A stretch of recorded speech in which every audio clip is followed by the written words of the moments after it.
जति बेला विश्व साम्राज्य कसैको अधीनमा थियो, संसारका अधिकांश मुलुक औपनिवेशिक नियति भोग्दै थिए। कैयन साना मुलुकहरू आफ्नो अस्तित्व र पहिचान गुमाउँदै थिए।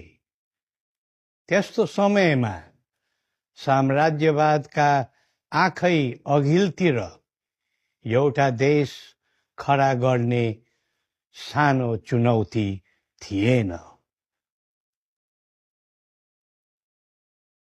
तितर बितर भएर छरिएको र सासानो भूखण्डमा विभक्त भएको नेपाललाई हाम्रो राष्ट्र निर्माताबाट एक सिङ्गो र सबल राष्ट्रको रूप दिई बक्स्यो।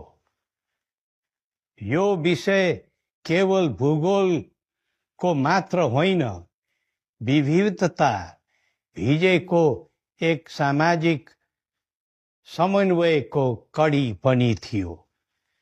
मौसुमबाट देशको आन्तरिक एकता र अवच्छिन्न राष्ट्रिय अस्तित्व रक्षाका सूत्रहरू पनि दिव्य उपदेश मार्फत हामीलाई बक्सेको छ।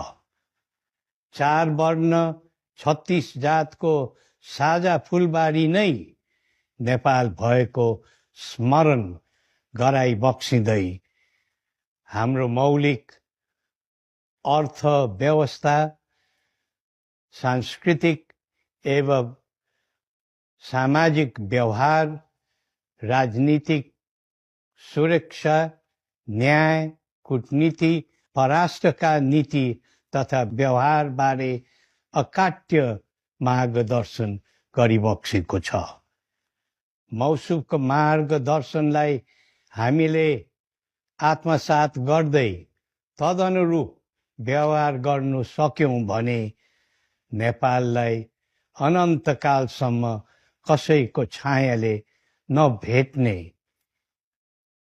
विश्वास हामीले गरेका छौं।